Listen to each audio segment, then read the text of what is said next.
अमराज के लिए अपना इलाज नमाज के जरिए। एक मशहूर डॉक्टर ने अपने असाब की कमज़ोरी, जोड़ों के दर्द और दीगर उज़लाती अमराज के लिए अपना इलाज नमाज के जरिए किया। फजर का वक्त और साइंसी तहकीक। सुबह की नमाज का बुनियादी मकसद इंसान की तहारत और सफाई की तरफ माइल करना है।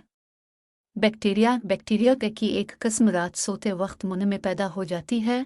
अगर वो ग़िज़ा लुआबा पानी के जरिए अंदर चली जाए तो मैदे की सोजिश और आंतों का वर्म और अल्सर के खतरात बढ़ जाते हैं।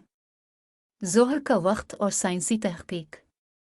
सूरज की तमाज़त ख़त्म होकर जो ज़वाल से शुरू होती है, ज़मीन के अंदर से एक गैस खारिज होती है। ये गैस इस कदर जहरीली होती है कि अगर आदमी के ऊपर असरअंदाज हो जाए तो वो किस्म किस्म की बीमारियों में मुब्तला कर देती है। दिमागी निज़ाम इस कदर दिरहम बरहम हो जाता है कि आदमी पागलपन का गुमान करने लगता है।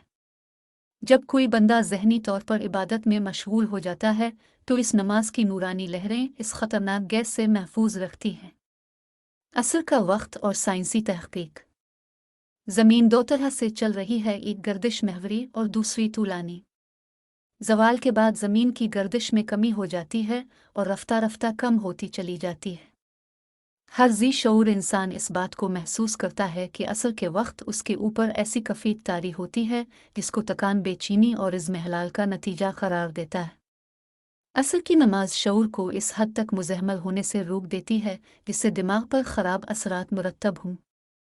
वुज़ू और असर की नमाज से बंदे के शऊर में इतनी ताकत आ जाती है कि निज़ाम को आसानी से कबूल कर लेता है। इसके अलावा असर की नमाज की पाबंदी करने वाली औरतों के खानों में लज्जत कुदरती होती है। मग़रिब का वक्त और साइंसी तहकीक। मग़रिब की नमाज सही तौर पर और पाबंदी से अदा करने वाले बंदे की औलाद सादतमंद होती है और माँ बाप की खिदमत करती है। इशा का वक्त और साइंसी तहकीक। आदमी कारोबार से फारिग होकर घर आता है, खाना खाकर आराम करने लेट जाता है, जिसकी वजह से मुहलिक अमराज पैदा होते हैं। इशा की नमाज से जिस्मानी अमराज से इंसान बचता है और सारे दिन की बेसुकूनी और परेशानी नमाज के बाद ज़ाइल हो जाती है।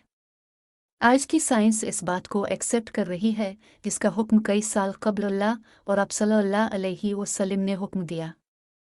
अल्लाह अज़्ज़ व जल हम सब को पंजगाना नमाज पढ़ने की तौफीक अता फरमाए, आमीन।